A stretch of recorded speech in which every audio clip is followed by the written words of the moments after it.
करवीर नगरीचा राजा रयतेचा लोक राजा रयतेचा राजर्षी शाह करवीर नगरीचा राजा रयतेचा लोक राजा रयतेचा राजर्षी शाह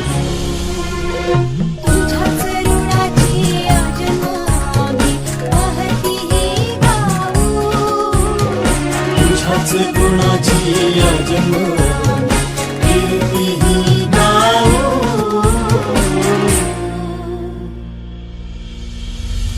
राजर्षी शाहू राजर्षी शाह लोक राजा तू राजर्षी शाहू राजर्षी शाह रयतेचा राजा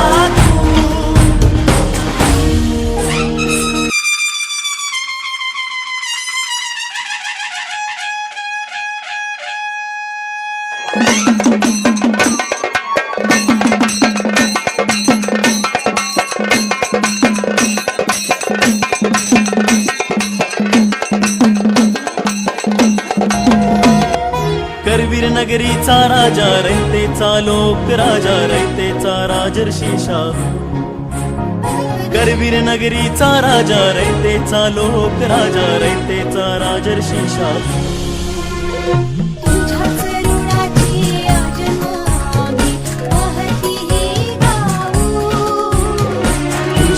गुणाची अजम कीर्ती ही गाऊ बहुजन समाजाचे उद्धार करते आणि शिक्षणाची गंगा घरोघरी पोहोचवणारे महान लोकराजे म्हणजे राजर्षी छत्रपती शाहू महाराज यांचा जन्मदिवस सामाजिक न्याय दिन म्हणून सुद्धा साजरा केला जातो.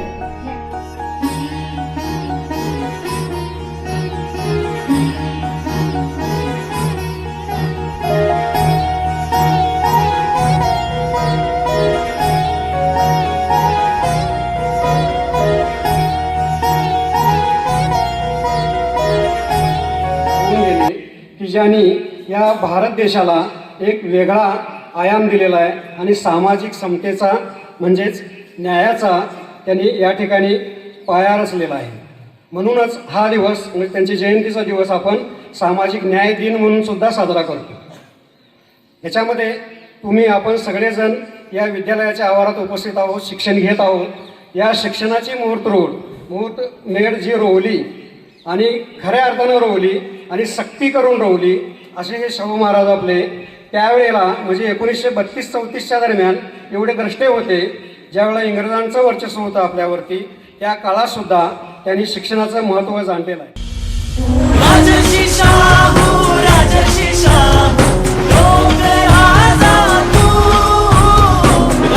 लढा उभारला.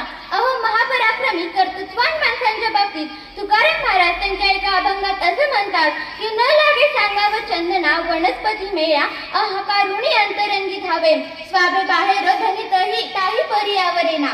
म्हणजेच आपल्याकडे सुगंध आहे हे वनस्पतींचा मेळा भरून चंदनाला जाहीर करावं लागत नाही. तो सुगंध आपोआपच सर्वत्र दरवळत असतो. त्याप्रमाणे स्वराज्याच्यासाठी चंद्राप्रमाणे दरवळणाऱ्या आणि आपल्या समाजाला आपल्या स्पृश्य समाजासाठी सर्वांगीण कार्य करणारे, दलितांसाठी तळमळीने कार्य करणारे आणि 20व्या शतकाची पहिली 25 वर्ष सामाजिक जीवन ढवळून काढणारी एक महान व्यक्ती म्हणजे छत्रपती राजश्री शाहू महाराज होय. महाराज शूद्र आहेत, त्यांना वेदाचा अधिकार नाही. म्हणणे महाराज कसे आहेत, क्षुद्र आहेत, त्यांना वेदाचा अधिकार नाही. हा केवळ महाराजांचा अपमान नाही तर धार्मिक विषमतेची ती झलक होती. या प्रकरणामुळे राजर्षी शाहू महाराजांनी ठरवले जोपर्यंत धार्मिक गुलामगिरी नष्ट होत नाही तोपर्यंत समाज सुधारणार नाही. आणि येथूनच त्यांच्या सत्यशोधक समाजाला म्हणजेच ब्राह्मणेतर चळवळीला राजर्षी शाहू महाराजांनी पाठिंबा देण्यास सुरुवात ही त्यांना जी मूळ उपाधी मिळालेली आहे राजा अधिक ऋषी, अर्थात ऋषीप्रमाणे ज्यांनी राज्य कारभार केलं अशा प्रकारचे ते राजर्षी होते. अर्थात राज्यपद मिळालं, सत्ता पैसा भरपूर संपत्ती मिळाली, परंतु ते इंद्रिय विषय भोगामध्ये न घालवता प्रजेच्या हितासाठी त्यांनी अहोरात्र कष्ट केलं, कार्य केलं. ऋषी मुनींच्या प्रमाणेच निस्वार्थ आणि निरपेक्ष बुद्धीनं निरपेक्ष भावनेनं कार्य केलं. त्या पदाविषयी त्यांच्या मनामध्ये आसक्ती आणि सत्तालोलुपी वृत्ती नव्हती. अर्थात मनामध्ये गर्व अहंकार कधीही त्यांना स्पर्श केला नाही. म्हणून त्यांनी बहुआयामी अशा प्रकारचं कार्य केलेलं आहे. त्या काळी असणारी सामाजिक विषमता, अस्पृश्यता, दारिद्र्य हे दूर करण्यासाठी त्यांनी एकमेव हत्यार हाती घेतलं, ते म्हणजे शिक्षण.